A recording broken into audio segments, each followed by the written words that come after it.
And welcome back. We are reading Emma. The other titles have been it's like Mansfield Park and Sense and Sensibility and Pride and Prejudice, and this is just one syllable. Emma. Is it two? Emma. Two syllables. Very short title. Fascinating woman Emma is so far. I can't tell if she's actually friends with people or if she just wants to be a matchmaker, and that's the only purpose people have to her. People serve a purpose to her. It doesn't feel very good. So Mr. Martin and Harriet could have been a thing, but Emma has just absolutely not okay with that, and she wants Harriet to be with Mr. Elton. So, chapter 5, here we are in Emma. I do not know what your opinion may be, Mrs. Weston, said Mr. Knightley, of this great intimacy between Emma and Harriet Smith, but I think it a bad thing. A bad thing? Do you really think it a bad thing? Why so? I think they will neither of them do the other any good. You surprise me. Emma must do Harriet good, and by supplying her with a new object of interest, Harriet may be said to do good Emma good. I have been seeing their intimacy with the greatest pleasure. How very differently we feel. Not think they will do each other good? This will certainly be the beginning of one of our quarrels about Emma, Mr. Knightley. Perhaps you think I am come on purpose to quarrel with you, knowing Weston to be out, and that you must still fight your own battle.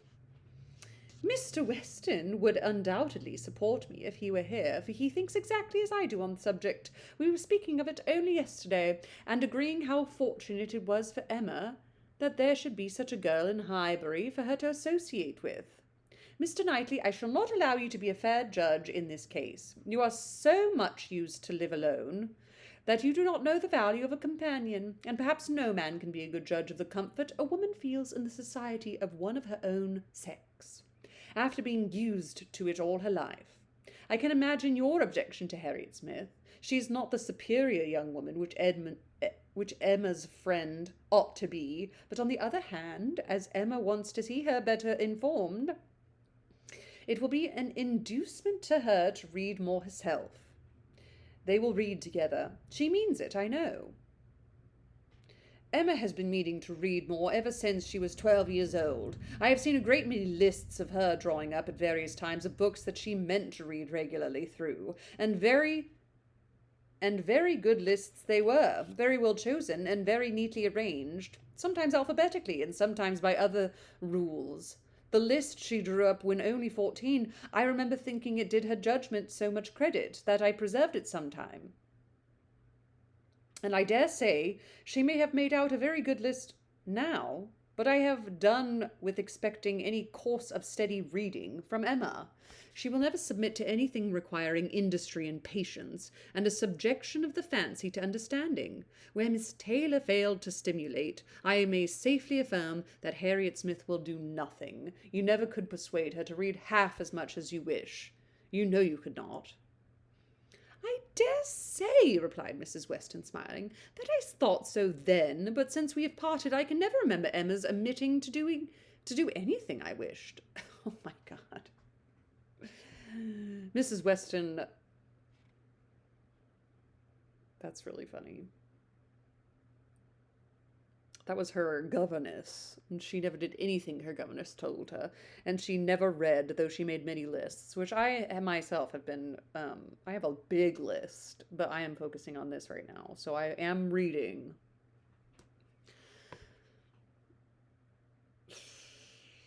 There is hardly any desiring to refresh such a memory as that, said Mr. Knightley feelingly, and for a moment or two he had done.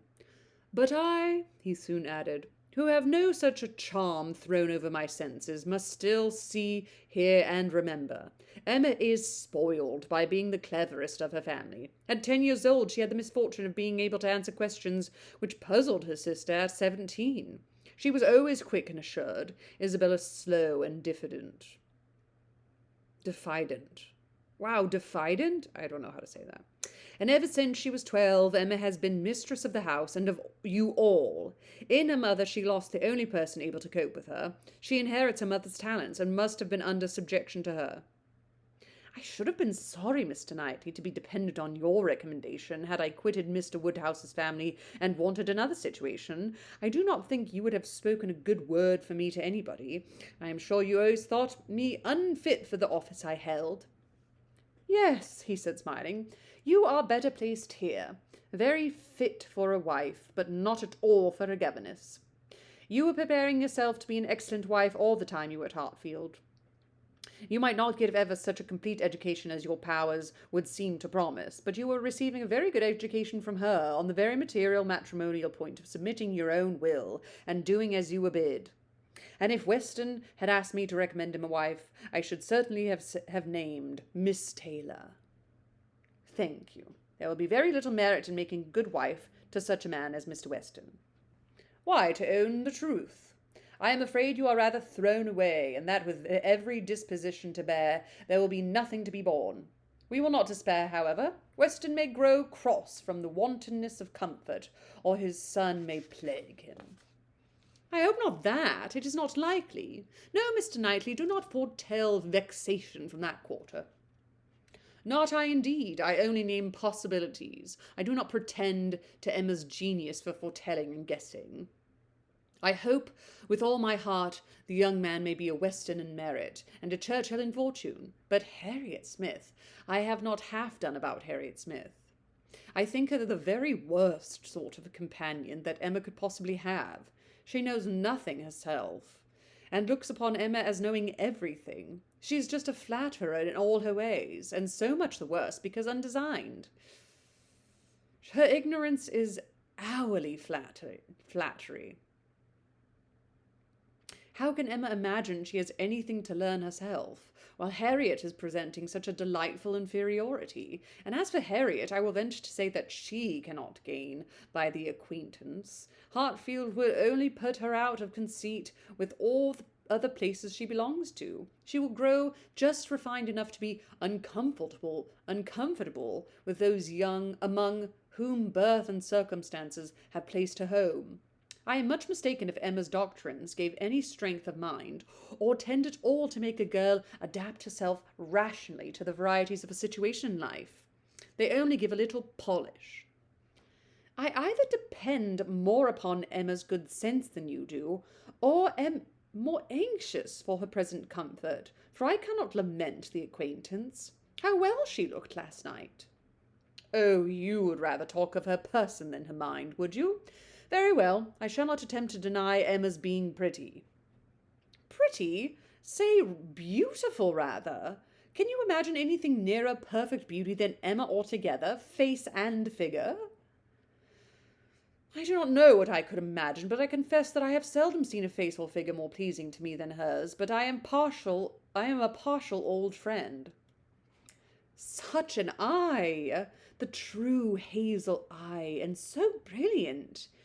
Regular features upon countenance, and with a complexion, oh, what a bloom of full health, and such a pretty height and size, such a firm and upright figure. There is health, not merely in her bloom, but in her air, her head, her glance. One hears sometimes of a child being the picture of health. Now Emma always gives me the idea of being the complete picture of grown-up health. She is loveliness itself. Mr. Knightley, is not she?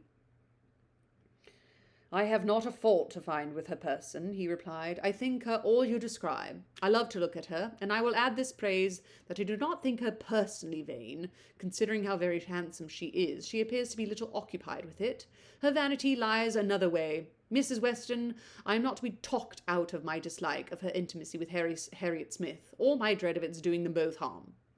And I, Mr. Knightley, am equally stout in my confidence of its not doing them any harm. With all dear Emma's little faults, she is an excellent creature.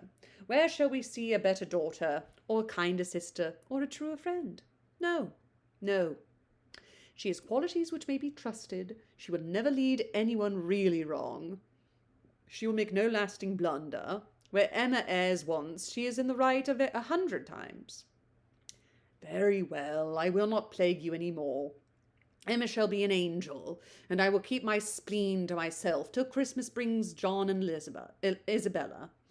John loves Emma with a reasonable and therefore not a blind affection, and Isabella always thinks as he does, except when he is not quite frightened enough about the children. I am sure of having their opinions with me. I know that you all love her really too well to be unjust or unkind. But excuse me, Mr. Knightley, if I take the liberty, I consider myself, as having somewhat of the privilege of speech that Emma's mother might have had, the liberty of hinting that I do not think any possible good can arise from Harriet Smith's intimacy being made a matter of discussion among you. Pray excuse me, but supposing any little inconvenience may be apprehended from their intimacy, it cannot be expected that Emma, accountable to nobody but her father, who perfectly approves the acquaintance, should put an end to it, so long as it is the source of pleasure to herself. It has been so many years my province to give advice, that you cannot be surprised, Mr. Knightley, at this little remains of office. Not at all, cried he. It's intolerable. Not at all, cried he. I am much obliged to you for it. It is very good advice, and it shall have better fate than your advice has often found, for it shall be attended to. Mrs. John Knightley is easily alarmed and might be made unhappy about her sister. Be satisfied, said he. I will not raise an outcry. I will keep my ill humour to myself. I have a very sincere interest in Emma. Isabella does not seem more my sister, has never excited a greater interest, perhaps hardly so great. There is an anxiety, a curiosity in what one feels for Emma. I wonder what will become of her. So do I, said Mrs. Weston gently, very much. She always declares she will never marry, which of course means just nothing at all, but I have no idea that she has yet ever seen a man she cared for. It would not be a bad thing for her to be very much in love with a proper object. I should like to see Emma in love, and in some doubt of a return. It would do her good. But there is nobody hereabouts to attach her, and she goes so seldom from home. There does indeed seem as little to tempt her to break her resolution at present, said Mrs. Weston, as can well be, and while she is so happy at Hartfield, I cannot wish her to be forming any attachment which would be creating such difficulties on poor Mr. Woodhouse's account. I do not recommend matrimony at present to Emma, though I mean no slight to the state, I assure you. Part of the meeting was to conceal some favourite thoughts of her own and Mr. Weston's on the subject as much as possible. There were wishes at Randall's respecting Emma's destiny, but it was not desirable to have them suspected, and the quiet transition which Mr. Knightley soon afterwards made to what does Weston think of the weather? Shall we have rain? Convinced her that he had nothing more to say or surmise about Hartfield. Does Mrs. Weston want Emma and Mr. Knightley to get together? Is that what? There's clues. I don't know. Chapter 6. Emma could not feel a doubt of having given Harriet's fancy a proper direction and raised the gratitude of her young vanity to a very good purpose, for she found her decidedly more sensible than before of Mr. Elton's being remarkably handsome man with most agreeable manners, and as she had no hesitation in following up the assurance of his admiration by agreeable hints, she was soon pretty confident of creating as much liking on Harriet's side as there could be any occasion for. She was quite convinced of Mr. Elton's being in the fairest way of falling in love, if not in love already.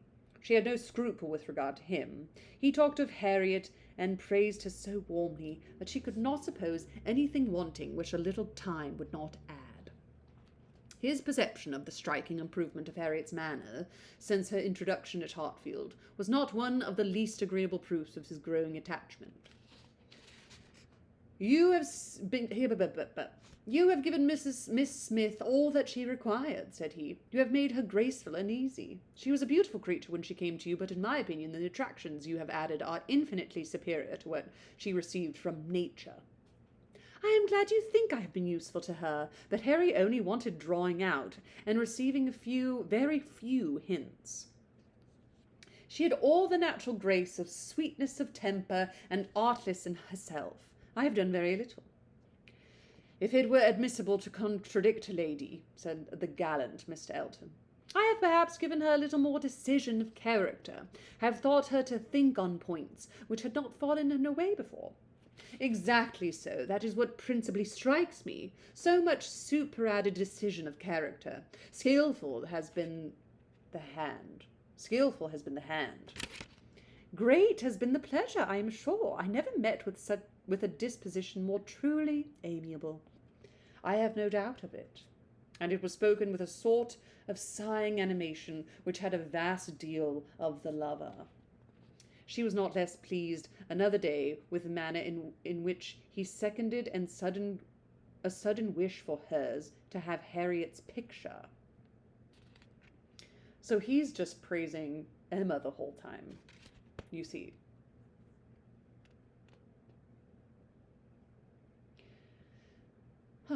Did you ever have the likeness taken, Harriet? Said she. Did you ever have your likeness taken, Harriet? Said she. Did you ever sit for your picture? Harriet was on the point of leaving the room, and only stopped to say, with a very interesting naivete, "Oh, dear, no, never." No sooner was she out of sight than Emma exclaimed, "What an exquisite possession a good picture of her would be!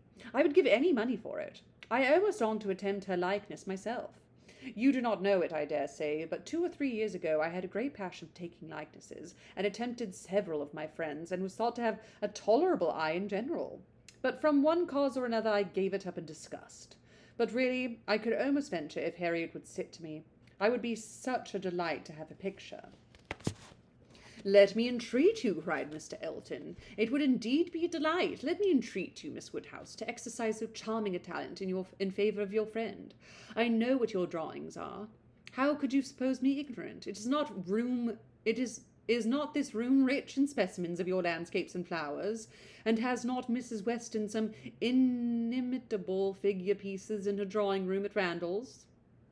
Yes, good man, thought Emma. But what has all that to do with taking likenesses? You know nothing of drawing. Don't pretend to be in raptures about mine. Keep your raptures for Harriet's face. Well, if you give me such kind encouragement, Mr. Elton, I believe I shall try what I can do. Harriet's features are fairly delicate, which makes a likeness difficult, and yet there's much peculiarity in the shape of the eye and the lines about the mouth, which one ought to catch. Exactly so. The shape of the eye about the line, and the lines about the mouth. I have no doubt of your success. Pray attempt it. As you will do it, it will indeed, to use your own words, be an exquisite possession.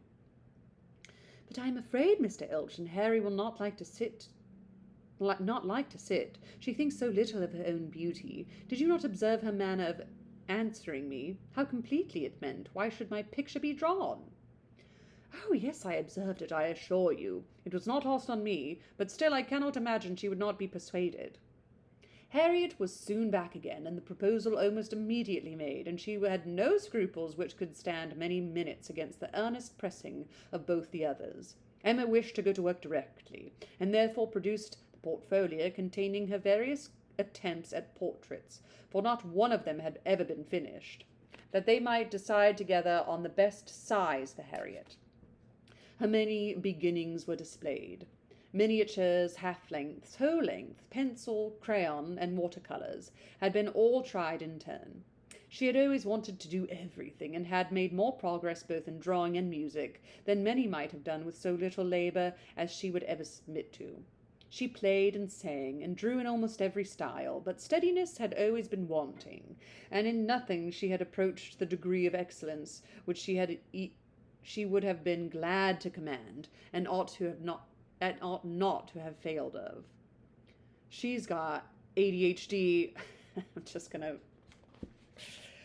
gonna armchair psychologicalize all these characters. Emma dabbles in everything, but can't finish anything. She may or may not have ADHD. I'm no psychologist. She was not much deceived as to her own skill, either as an artist or musician, but she was not unwilling to have others deceived, or sorry to know her reputation for accomplishment often higher than it deserved. There was merit in every drawing, in the least finished, perhaps the most. Her style was spirited, but had there been much less, or had there been 10 times more, the delight and admiration of her two companions would have been the same. They were both ecstasies. A likeness pleases everybody, and Miss Woodhouse's performance must be capital. No great variety of faces for you, said Emma. I had only my own family to study from. There is my father, another of my father, but the idea of sitting for his picture made him so nervous that I could only take him by stealth, neither of them very like therefore. Mrs. Weston again and again and again, you see, dear Mrs. Weston, always my kindest friend on every occasion. She would say whenever I asked her, there is my sister, really quite her own little elegant figure, and the face not unlike. I should have made a good likeness of her if she would have sat longer, but she was in such a hurry to have me draw her 4 children that she would not be quiet. Then here comes all my attempts at 3 of those 4 children. There they are, Henry and John and Bella, from one end of the sheet to the other, and one of them might do for any one of the rest. She was so eager to have them drawn that I could not refuse, but there is no making children of 3 or 4 years old stand still, you know, nor can it be very easy to take any likeness of them beyond the air and complexion, unless they are coarser featured than any mamma's children's ever were. Here is my sketch of the 4th, who was a baby. I took him as he was sleeping on the sofa, and it was as strong a likeness of his cockade as you would wish to see. What's a cockade? What is a cockade? Bop, boop, bop, boop, bop, bop, bop. Tell me what a cockade. Oh, I was going to get a dictionary. I was going to get a physical dictionary months ago, and I didn't. A decorative knot or rosette of ribbon, usually worn on a hat or a badge, often identification or symbolic purpose. Oh. Hold on. Cockade, what if we do Jane Austen? What if we do that? A cockade was a popular accessory in the late 18th and early 19th century. Jane Austen herself owned and used a red cockade, as evident by her letters, and the artifacts found in the museums like Lyme Regis Museum. The red colour, specifically the coquelicot shade, was fashionable after Nelson's victory. To show their support for the British military during the Napoleonic Wars. What a crazy time to be alive. The American just won the revolution, and now there's the Neapolitan. I mean, they were going on at the same time. What a crazy life. Okay. A cockade. The British fully portfolios was head beyond the convection, 4th baby, cockade. All right, here we are. Wow, strong likeness of his cockade, as you would wish to see. He had nestled down his head most conveniently. That's very like. I'm rather proud of little George. The corner of the sofa is very good. Then here's my last. Enclosing a pretty sketch of a gentleman in small size, whole length, my last and my best, my brother, Mr. John Knightley. This did not want much of being finished, when I put it away in a pet, and I vowed I'd never take another likeness. I could not help being provoked for all my pains, and when I was really made a very good likeness of it, Mrs. Weston and I quite agreed in thinking it very like. Only too handsome, too flattering, but that was a fault on the right side. After all this came poor dear Isabella's cold approbation of, yes, it was a little like, but to be sure it did not do him justice. We had a great deal of trouble in persuading him to sit at all. It was made a great favour of, and altogether it was more than I could bear, and so I never would finish it. To have it apologised over as an unfavourable likeness to every morning visitor in Brunswick Square, and as I said, I did then forswear ever drawing anybody again. But for Harriet's sake, or rather for my own, and as there are no husbands and wives in the case at present, I will break my resolution now. Mr. Elton seemed very properly struck and delighted by the idea, and was repeating, No husbands and wives in the case at present. Indeed, as you observed, exactly so. No husbands and wives. With so interesting a consciousness that Emma began to consider whether she had not better leave them together at once, but as she wanted to be drawing, the declaration must wait a little longer. She thinks that Mr. Elton is going to propose to Harriet right now. She had soon fixed on the size and sort of portrait. It was to be a whole length in watercolours, like Mr. John Knightley's, and was destined, if she could please herself, to hold a very honourable station over the mantelpiece. The sitting began, and Harriet, smiling and blushing, and afraid of not keeping her attitude and countenance, presented a very sweet mixture of youthful expression to the steady eyes of the artist. But there was no doing anything with Mr. Elton fidgeting behind her and watching every touch. She gave him credit for stationing himself where he might gaze and gaze again without offence, but was really obliged to put an end to it and request him to place himself elsewhere. It then occurred to her to employ him in reading. If he would be so good as to read to them, it would be a kindness indeed. It would amuse away the difficulties of her part and lessen the irksomeness of Miss Smith's. Mr. Elton was only too happy. Harriet listened, and Emma drew in peace. She must allow him to be still frequently coming to look. Anything less would certainly have been too little in a lover, and he was ready at the smallest intermission of the pencil to jump up and see the progress and be charmed. There was no being displeased with such an encourager, for his admiration made him discern a likeness almost before it was possible. She could not respect his eye, but his love of his complacence were unexceptionable. The sitting was altogether very satisfactory. She was quite enough pleased with the first day's sketch to wish to go on.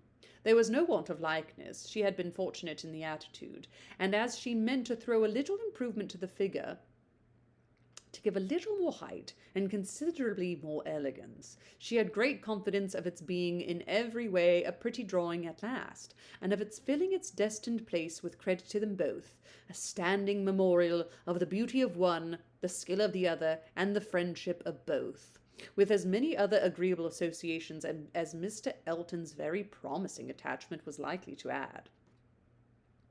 Harriet was to sit again the next day, and Mr. Elton, just as he ought, entreated for the permission of attending and reading to them again. By all means, we shall be most happy to consider you as one of the party. The same civilities and courtesies, the same success and satisfaction took place on the morrow, and accompanied the whole progress of the picture, which was rapid and happy. Everybody who saw it was pleased, but Mr. Elton was in continual raptures, and defended it through every criticism. "Miss Woodhouse has given her friend the only beauty she wanted," observed Mrs. Weston to him, not in the least suspecting that she was addressing a lover. "The expression of the eye is most correct, but Miss Smith has not those eyebrows and eyelashes. It is the fault of her face that she has them not." "Do you think so?" replied he. "I cannot agree with you. It appears to me a most perfect resemblance in every feature. I never saw such a likeness in my life. We must allow for the effect of shade, you know." "You have made her too tall, Emma," said Mr. Knightley. Emma knew that she had, but would not own to it. And Mr. Elton warmly added, "Oh, no, certainly not too tall, not in the least too tall. Consider she is sitting down, which naturally presents different, which in short gives exactly the idea, and the proportions must be preserved, you know. Proportions, foreshortening. Oh, no. It gives one exactly the idea of such a height as Miss Smith's. Exactly so indeed." "It is very pretty," said Mr. Woodhouse. "So prettily done. Just as your drawings always are, my dear. I do not know anybody who draws so well as you do. The only thing I do not thoroughly like is that she seems to be sitting out of doors with only a little shawl over her shoulders, and it makes one think she must catch a cold." "But, my dear papa, it is supposed to be summer, a warm day in summer. Look at the tree." "But it is never safe to sit out of doors, my dear." "You, sir, may say anything," cried Mr. Elton, "but I must confess that I regard it as a most happy thought, the placing of Miss Smith out of doors, and the tree is touched with such inimitable spirit.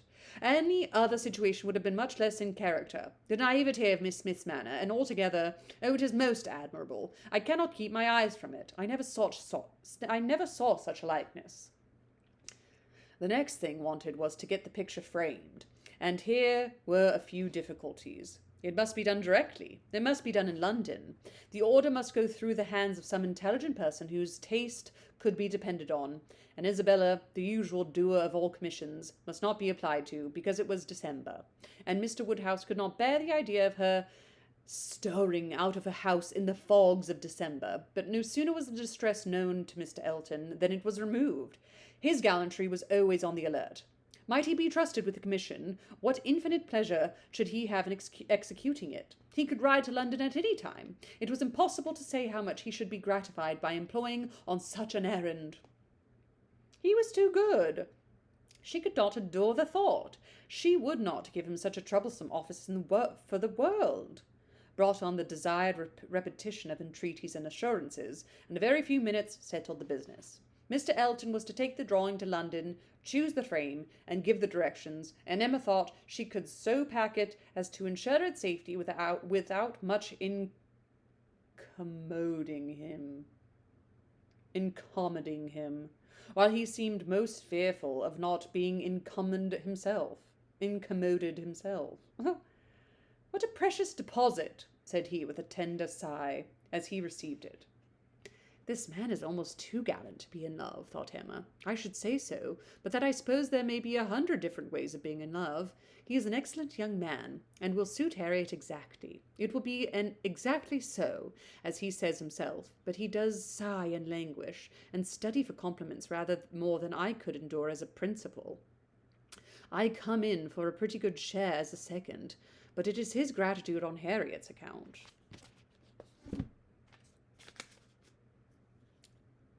Wrong again. He's only complimenting her, right?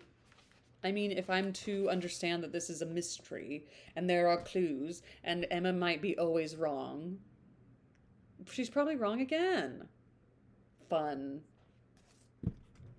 Join me next time as we read chapter 7. These are much shorter chapters than Mansfield Park. Mansfield Park was just really long chapters. So it's fun to get through a couple of chapters in a sitting. I'm so happy we're reading this. I've heard so much about it, and I just am loving the writing. And I'm loving Jane Austen. Happy to be reading. Happy reading, everybody, and ta-ta.